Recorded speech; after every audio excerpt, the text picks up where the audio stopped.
Hey everyone, welcome back to my YouTube channel, and if you're new here, hello and hi. My name is Arnaz. Welcome to my channel. And in today's video, I'll show you how to do this easy, very subtle gray smoky eye look, and without any delay, let's start the video. I'll first prime my eyelids with the NYX eyeshadow base to ensure the eyeshadows stays together throughout the day. I'll take the white eyeshadow from the Beauty E55 Bright palette, tap off the excess and set the eye primer. This will also help blend the eyeshadows easily. I'll take this grey, almost black eyeshadow with a shader brush and apply it in my lash line. I'll slowly press it and build the shade to intensify it. Building it slowly is always better.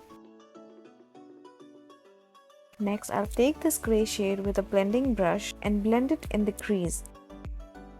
I'll go back and forth with the two shades to intensify it.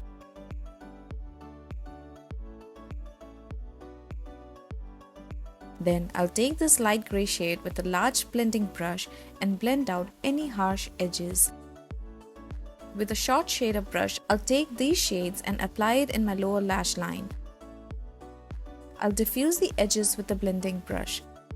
I thought the eyeshadows were a little too faded out, so I'll go over the eyeshadows one more time and darken it a bit. Next, I'll take a kohl kajal pencil and line my upper and lower lash line. I'll diffuse the kohl kajal with a shader brush. This will give a nice depth and definition to the eyes. Next, I'll curl my lashes and apply the Benefit They Are Real Magnet Mascara.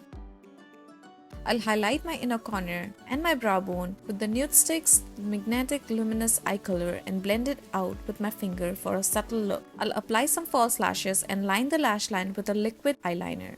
And here is the final look. This is a very simple and subtle, easy, everyday look. If you prefer such cool tone looks, just a few eyeshadows. I hope you enjoyed this video. All the products used are mentioned in the description box below. Let me know in the comments below if you like this video, and if you did, please don't forget to subscribe to my channel, give a thumbs up and ring the notification bell. And I'll see you all next time.